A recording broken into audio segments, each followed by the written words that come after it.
What's up, Alabama fans, and welcome to the BamaOnLine show. I'm BamaOnLine publisher Tim Watts, and with me is Andrew Bone, recruiting editor, team contributor. We both like to dabble with the team and with recruiting. Got both on this show today. We got a lot to go over. Obviously, we're going to talk about the Georgia-Alabama game, a fantastic win in Athens. No rest, though. You got Vanderbilt coming up, number 16 in the country. What we probably never expected in our lifetime was a revenge game with Alabama and Vanderbilt, but that's exactly what we've got. Alabama got a huge commitment literally yesterday, so the 2027 class is starting to roll in. Huge visitor week. Bama kids were visiting Athens. Ton to talk about, including the college football world at large. Andrew Bone, thoughts on Bama, Georgia? Let's get that right out of the gate.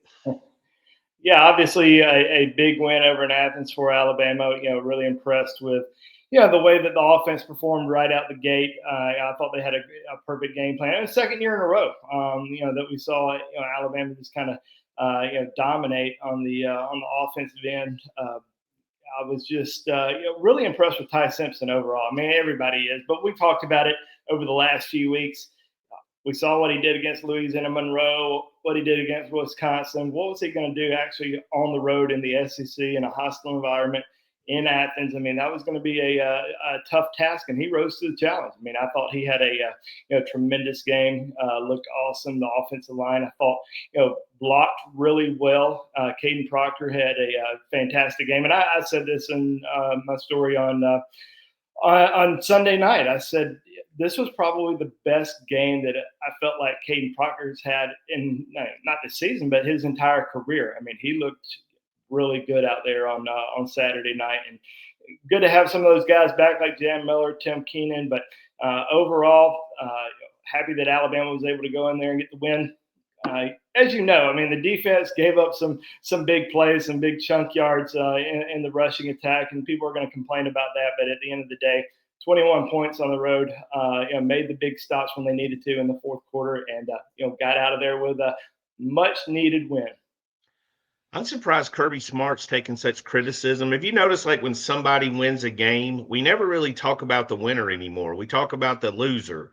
Nobody really gave Florida. We said this. Nobody really gave Florida State credit for beating Alabama. It was just Alabama messed up. Kirby's catching that same heat, but we've watched this Bama Georgia series for a long time, and it comes down to 4, 5, 6 plays. Who makes those plays? Alabama made the plays. LT Overton made a play. Wasn't a terrible play call. There was nobody else out on that edge. Everybody's questioning it. He made a great play. That's kind of how these games are decided. Who misses a pass? Who catches a pass? Who slaps down a pass? Who fumbles? Bray Hubbard, huge fumble. Huge. We haven't. Bray took a lot of criticism in that Florida State game, but we're seeing guys like him step up and prove. That was kind of the anomaly. That was the outlier game, Andrew. That's not what these guys are week in and week out. Yeah, that's right, and I think they've played with a chip on their shoulder ever since that Florida State game because they a lot of it wasn't just Bray, it was a lot of the players that got called out. Yeah, coaching staff got called out. I mean, yeah. there was a lot of people that were ready to hire a new staff right away. We weren't, but there was a No. lot of fans complaining on social media, on our message board. Who do they need to hire now? But man, Coach DeBoer and that staff got it together. They've done a great job. And from we talked to a lot of recruits and their families shortly after that Florida State game and throughout those last few weeks, and none of them were really concerned.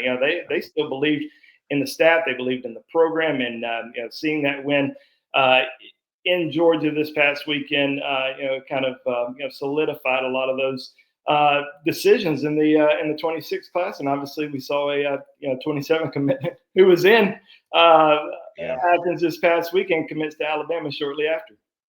I think the one thing that, because people didn't see the emotion from Kalen DeBoer, kind of hid it behind closed doors. I think they assumed there was no emotion, but you're not a quarterback at that level and coaching that level and just completely unemotional. I think we're seeing it more now visually because people are looking for it. But you're hearing Bray Hubbard, you're hearing these guys saying, no, he gets us fired up. And we know what the rest of the staff bring. We see a lot of that. They're vocal. We see Freddie Roach and Mo and Shep. We see all those guys yelling and screaming and getting after in practice. So we knew the energy was there. somebody's got to be the relatively calm one. Everybody can't be screaming, let's go. Somebody's got to say, all right, relax, we got this.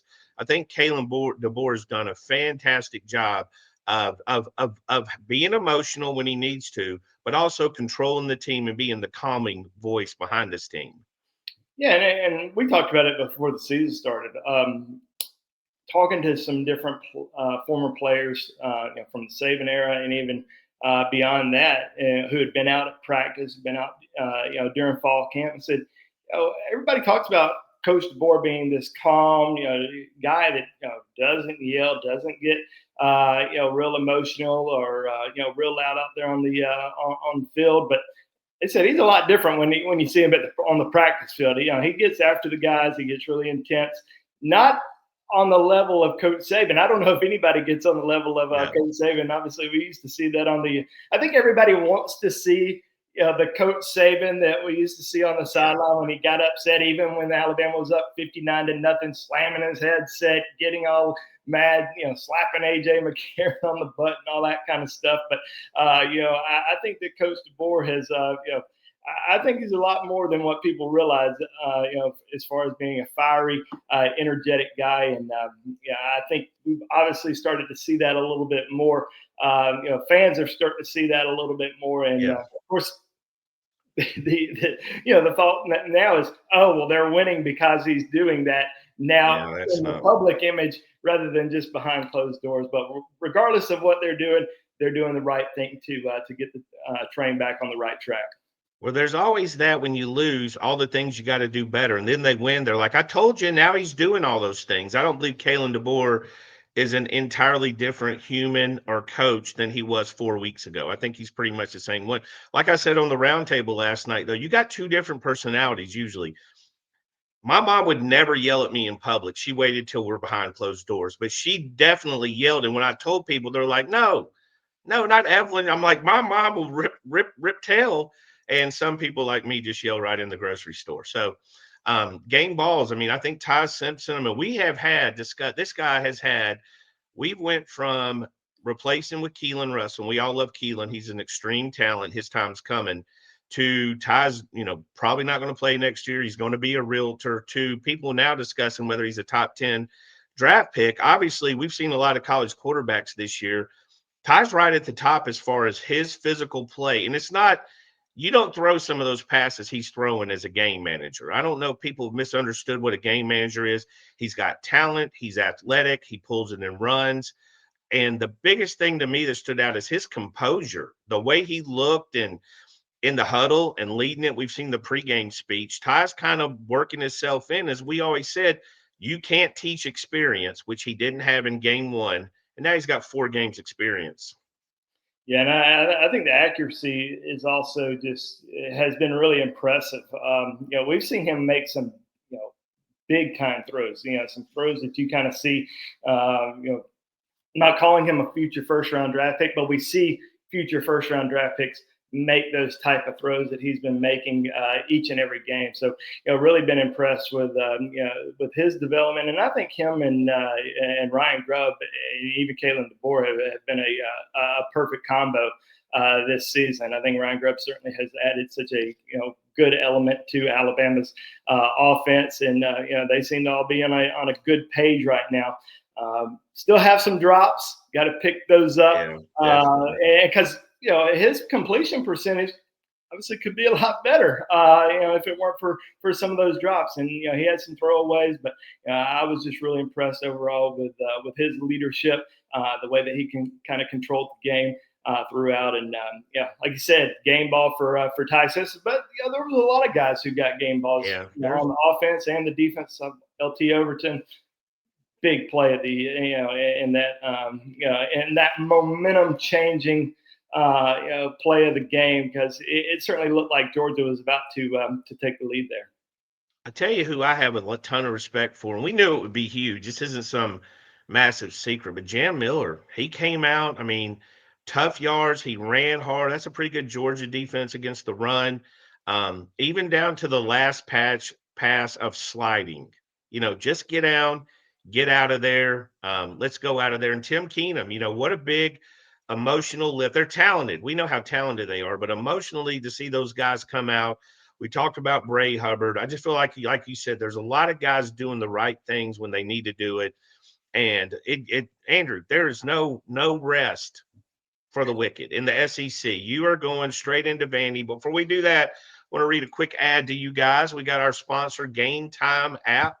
College football season is obviously back. Andrew and I have talked about this before. There's a lot of people that think we have tickets in our pockets. I had a person at Publix ask me 3 weeks ago for tickets to the Vanderbilt game, like I was going to poof them out like I was a comedian or a magician in Vegas. Well, if you don't have those ads, one thing that you can do is Game Time app changes everything. Game Time is the app that gives fans the advantage. It's the fastest, easiest way to grab tickets. A couple of taps and you're in. The seats are 100% guaranteed. Fees are included up front, which is our favorite part. And what you see is what you pay, no surprises. Pulled it up the other day. College football tickets are starting at $25.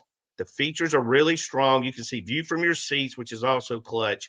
Follow your favorite teams to get alerts, NFL, NBA, Major League, whatever you want to do. So if you're going to Bryant-Denny, any game actually, download the Game Time app, create an account, use the code ON3 for $20 off your first purchase. Terms do apply, but that code is ON3 for $20 off. And Andrew and I can tell you, sometimes we have to get our tickets the old-fashioned way. We have to dig in, especially when we're bringing your family. So if you're looking for it, try Game Time app. All you got to do is download the app and create an account. Use the code ON3 for $20 off your first purchase. Terms apply. That's code ON3 for $20 off. Andrew Bone, Vanderbilt rolls into town. Huge game, which is every Bama game going forward. Diego Pavia, we know what he is. This isn't the same game as last year, even though the setup's the same. You beat Georgia as a dog. You're playing Vanderbilt. Last year, we didn't know what Vanderbilt was. We didn't really know how competitive they were. This year, I think there's no doubt about it. I don't want to say thank God Alabama lost to Vanderbilt last year, because that obviously was I don't want to call it an embarrassing loss, because we obviously saw how they were better than what everybody expected. But I am glad that going into this game, Alabama had that experience where they know they can get beat by anybody. Vanderbilt had lost to Georgia State and to Missouri prior to playing Alabama last year. Alabama had just come off the emotional win against Georgia. Everybody's expecting them to just crush Vandy. I think there were more fans in Nashville for Alabama fans than there were Vandy fans. Oh, not close. Yeah, Yeah, not so close.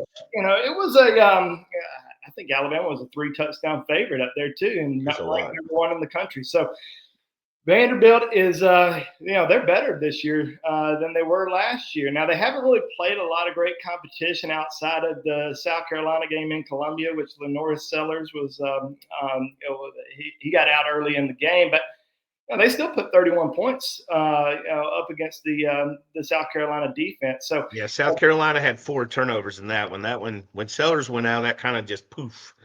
So it's it's a game that I feel like they are going to be a lot more focused on this year. Diego Pavia is certainly going to be a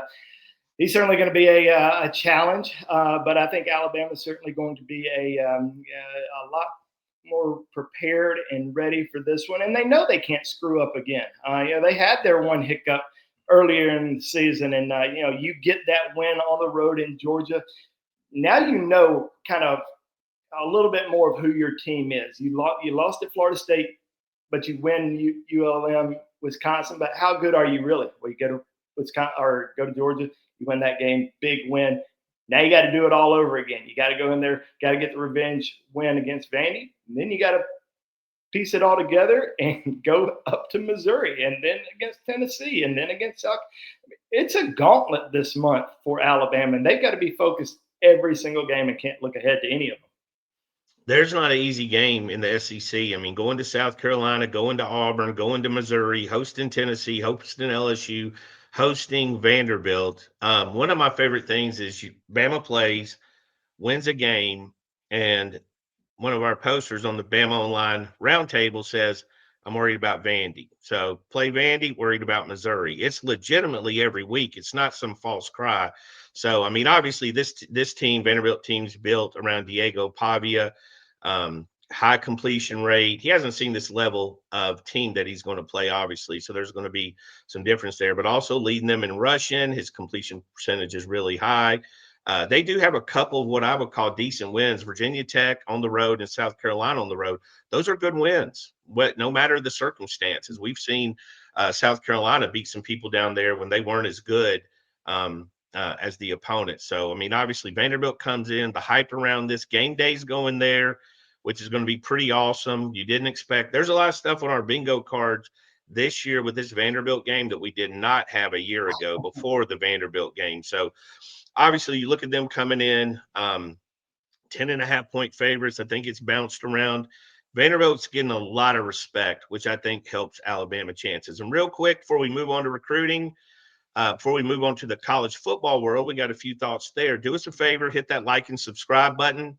If you enjoy our content, we know your time is valuable. We appreciate you being here, and you're giving that thumbs up.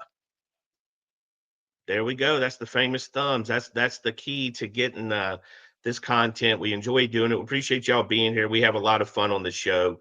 And also to remind you, Charlie Potter and Blake Byler will have a show coming up on Thursday previewing the Vanderbilt game. Andrew, overall, college football, Auburn lost in ugly fashion. Just was it 1 yard or -1 yard in the fourth quarter or something? That stat was. Couldn't get anything done. Although their defense kept them in that game. Lost by 6, had the ball a couple of times down 6 there. Just another SEC game that's kind of funny to watch because you can't. I actually thought that was going to be a higher scoring affair. I thought that was going to be Auburn in the 20s, Texas A&M in the 30s. Yeah, I certainly did as well. Certainly expecting it. Interesting with Auburn, with the 2 losses, they've got certainly still a tough road ahead, and you're seeing a lot of disgruntled Auburn fans, whether that's on social media or on their boards, ready to figure out is Hugh Freeze the right guy for the program. They spent a lot of money in the transfer portal, especially for Jackson Arnold, and the results haven't been what they had hoped for so far. So interest to kind of see how the rest of their season turns out. But the whole SEC is interesting. I mean, Florida, are they going to be able to potentially shock Texas this weekend? I don't know if that's going to be the case. But Mississippi State, I felt like Mississippi State has certainly improved. Oh my God, yes. I thought they were going to beat Tennessee this week. Now they're going out to Texas A&M. Could they potentially have a really close game going into the fourth quarter out in College Station this weekend? So Mississippi State certainly a team that's improved. Ole Miss getting that big win. That's another game that I felt like was going to be a little bit more high scoring, but Ole Miss gets that win, at home against LSU, which is and this is the thing with fans, and we love the fans. We're fans, but every time a team loses, that coach is getting fired. I saw the LSU fans firing Brian Kelly. I don't think week for week, you shouldn't have a hot board when you lose week 1 at FSU, who got upset by Virginia. And again, we're not talking about how good Virginia looked. Virginia looked great in that game. But yeah, I don't think you can fire everybody. Hugh Freeze is a little bit different than Brian Kelly, obviously. How many people were on our board that night saying Alabama was going to get blown out by Georgia because of Virginia's loss? A ton. An absolute ton. For some reason, they think all these games are related, and they're not. Everything's an individual fist fight, and one fight doesn't represent the other. But you're right. The minute FSU lost to Virginia, the board's like, "Oh my God, we are bad." And then obviously Alabama beat a pretty good Georgia team. But like you said, I'll tell you who I'm pretty happy is not on Alabama's schedule. People have kind of looked at me funny when I say it. I'm glad Florida's not on it. Florida has a good defense, and if DJ Lackway works into midseason form, he was way behind.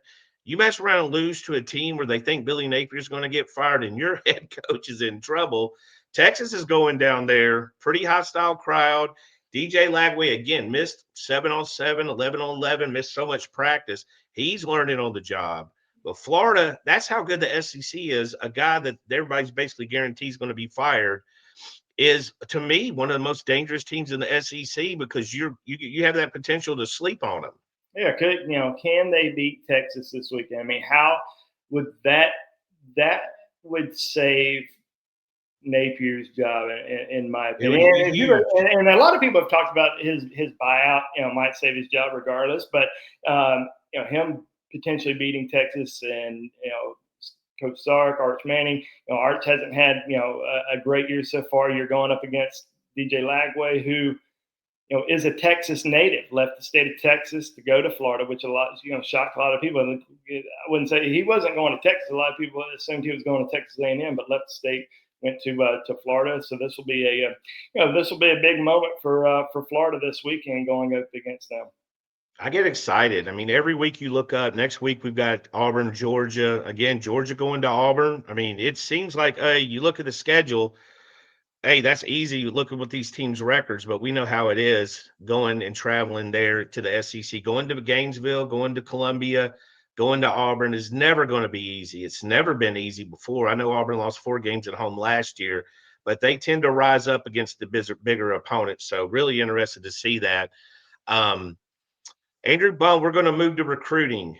Before we do, we want to remind you, BamaOnLine, $1. Andrew's worth 100 cents alone. That's exactly what he's worth. That's why we set that dollar. $1 for the first week to try us out. Give us a chance. The BOL Roundtable. It's the message board for Alabama on the On3/Rivals Network. You don't just get me. You don't just get Andrew, Charlie Potter, Blake Byler. You get our national team, which includes contributor Josh Pate, Chris Lowe, Phil the 68s came in, Steve Wiltfong, Chad Simmons, Joe Tipton, Hayes Fawcett. You get a lot. Several thousand Alabama fans. Yes, that's off the message board. On the message board, you get a fanatical fan base who absolutely loves to discuss Alabama sports, Alabama recruiting, anything else. Andrew Bone, big commitment, literally big commitment. Big guys pouring in the offers lately. Jatari Williams from Opelika, Central Phoenix High School, and big guy, 320, 6'5" range, is visiting this week. But Bama gets a 2027 in the state. That's 2 already. I feel like the Kalen DeBoer in-state slander's got to stop. Yeah, don't be saying Opelika. Those Phoenix City people will get upset with you. Dude, that is the truth. But yeah, I mean, this is a kid that Alabama's evaluated and scouted for the last few years. Got an offer from Coach Cap and Kalen DeBoer when he came into Alabama's camp prior to his sophomore year. Worked out, got an offer, one of his first big offers, and of course, for the last more than a year, Alabama's had an opportunity to watch him closely, evaluate him, and really see that he was going to be a top target for them in this 27 class. And, they were able to see him again this past summer, evaluated him this year. Courtney Morgan was at his game on this past Friday night against IMG Academy. Somebody. I didn't watch the game, but I saw where somebody said that he didn't even give up a pressure against IMG throughout the whole night. We know how talented they are. So I think that this is a really good early pickup for Alabama, an in-state kid, top 5 player in the state for the 27 class. I think his stock's going to continue to rise. There's not a lot of film out there of him. You go on Huddle, you're not going to find really anything. But this kid that had a lot of offers, including one from Ohio State last year. Georgia was pushing for him. Auburn, Florida State. A lot of schools really liked Jatari Williams a lot. Goes by JT, so JT Williams, and good early pickup for Alabama, and good start to the 27 class. Yeah, I mean, this is a guy that picked up a Georgia offer, I think just last week. He picked up Ohio State a few weeks before. He picked Florida State a few weeks before that one, some order. So Ohio State, Florida State. And we talked. And speaking of Georgia, he was in Athens on Saturday for the game. So he was over there as a guest of Georgia. He'd already been to Auburn and Florida State this season. Hadn't even been to Tuscaloosa, but weekly phone calls with the Alabama coaching staff.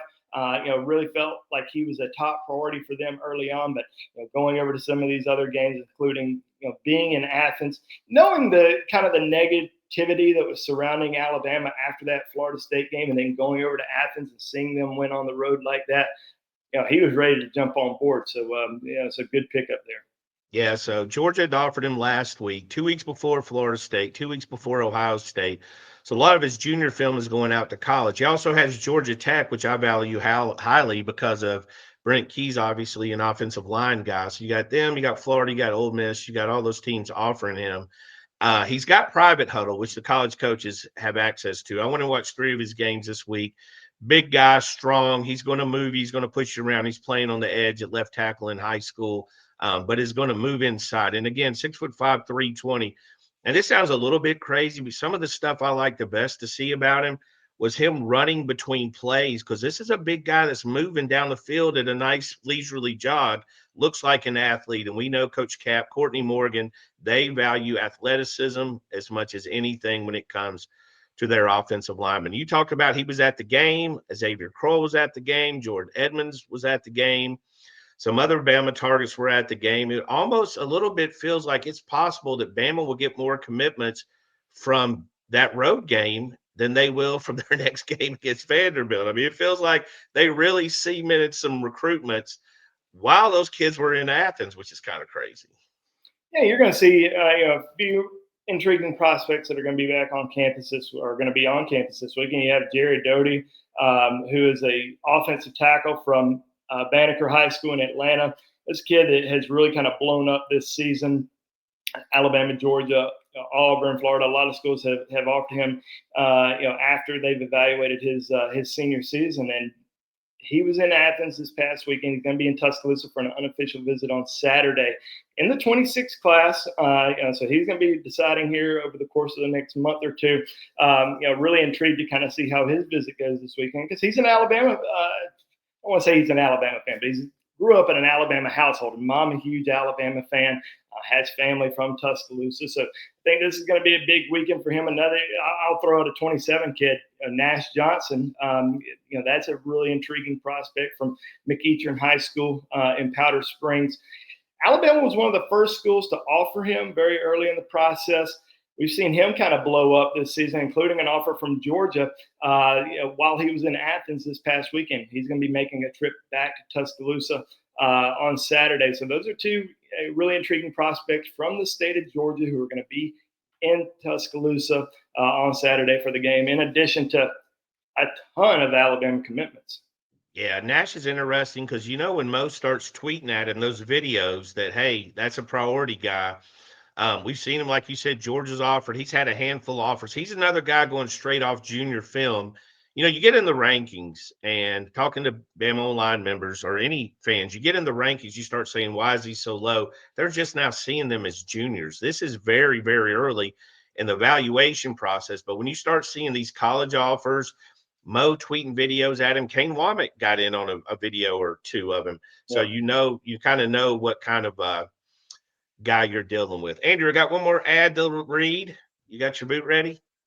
Yeah. You got your boot ready? Bama, we got Brunt Workwear ad. This is pretty funny. They sent me and Andrew a pair of work boots, which means our wives are going to try to put us to work. We're hiding them from them. But my son actually took mine to work, thought I bought him a present, took them to work, wore them. They do look fantastic. Back in the days, when I was growing up, we wore those with blue jeans and a starter jacket or a starter jersey. So anyways, we're going to read this little quick ad to you.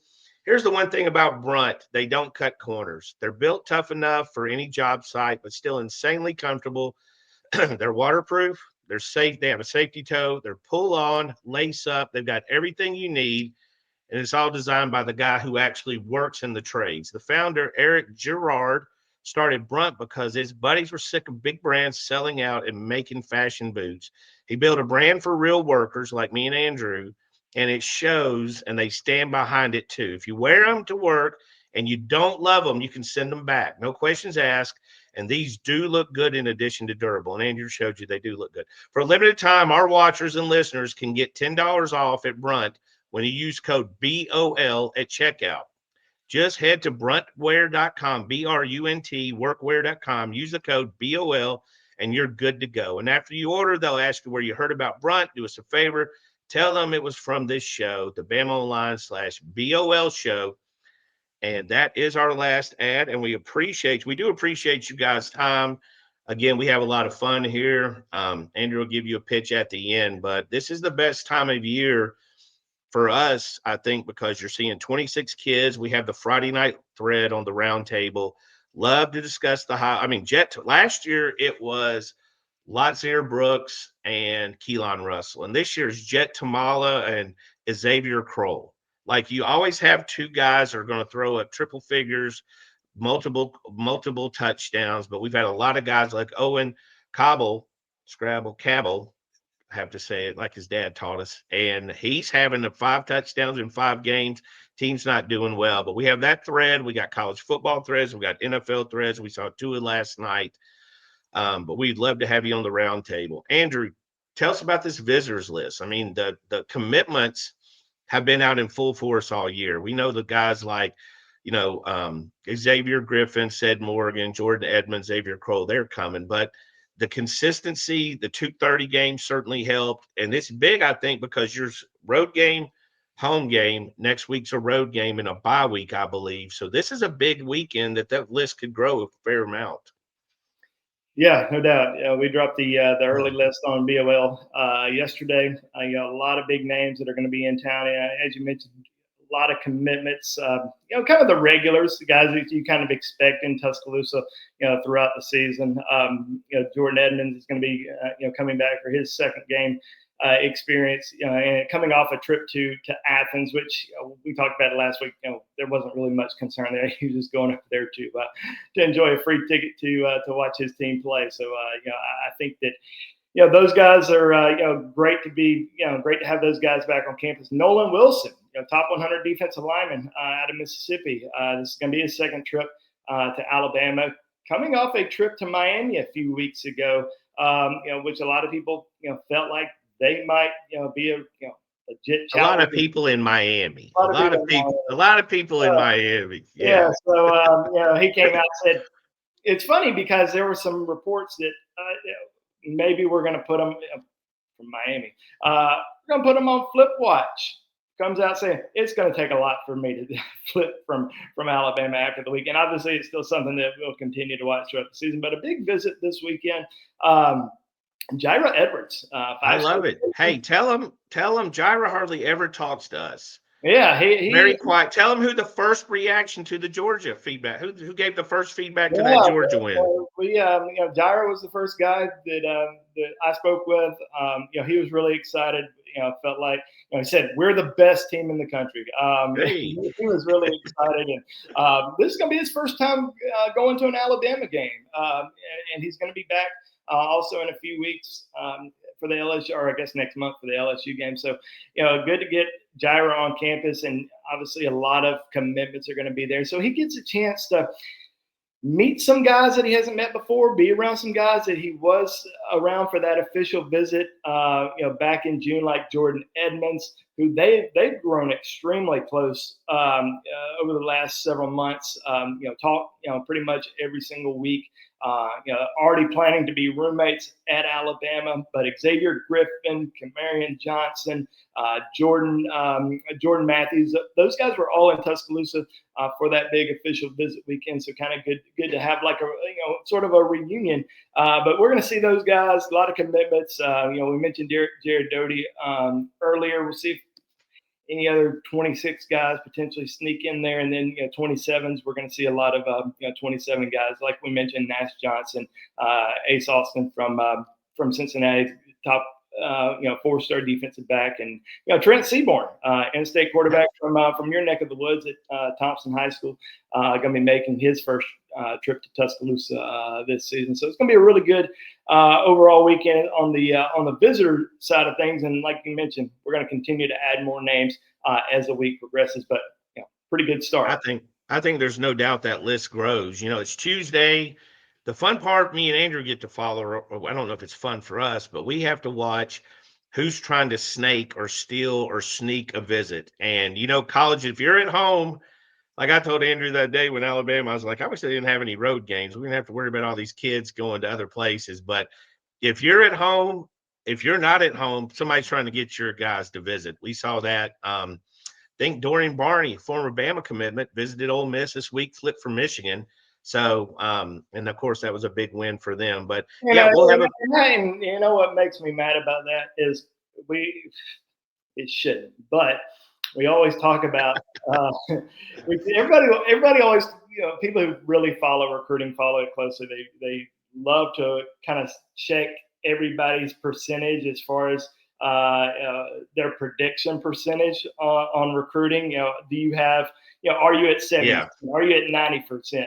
Yeah. I was at like 96% for a while, and it just keeps on dropping because kids flip just all of a sudden. Dorian Barney was a commitment to Alabama last year, so we had him as a commitment for very early. And then we heard that he was going to flip to Michigan. So we flipped that prediction over to Michigan, and surprise, drops over to Ole Miss, and now people look. This is how I judge it. You missed that one. How did he miss it so bad from Michigan to Ole Miss? This is how we judge it. If we predict them to Bama and they go to Bama, I feel like we won that battle, even if they flip later on, because we were covering it. The flip usually happens on the flipper's end, not the flipped. That's the one that's usually on that. But appreciate your time, Alabama fans. Great week. Another great week of football ahead. Say this every weekend. This Bama team needs to treat every single game like the Super Bowl, because it kind of is. It's all ranked teams or really tough teams on the road. But most of all, I'm going to tell you guys, enjoy it. We only get so many Saturdays of football, and you need to enjoy it while you got them, because they're going to be gone before you know it, and then we're going to have months and months of talking and speculation and everything else, but we won't have football, and you're going to miss it. So enjoy it. Soak it all in. Appreciate you. See you on the roundtable, BamaOnLine. See you on the show. Andrew Bone, give them your pitch. You're the best at it. Yeah, thank you for watching the show again. As Tim mentioned, we'll have a lot of great content for you guys on BamaOnLine.com throughout the week. Come talk to us every single day. Hour on the BOL roundtable. But exciting game this weekend with Alabama and Vanderbilt. First revenge game for Alabama against the Commodores since 1985, the year of Andrew Bone's birth. So they had a big win against Georgia a few weeks prior to that, that revenge win against Vanderbilt. So we'll see what happens this year. Mike Shula led the Tide in that revenge game. So we'll see, but a lot of great recruiting stuff over the weekend, and we'll have everything on BamaOnLine.com.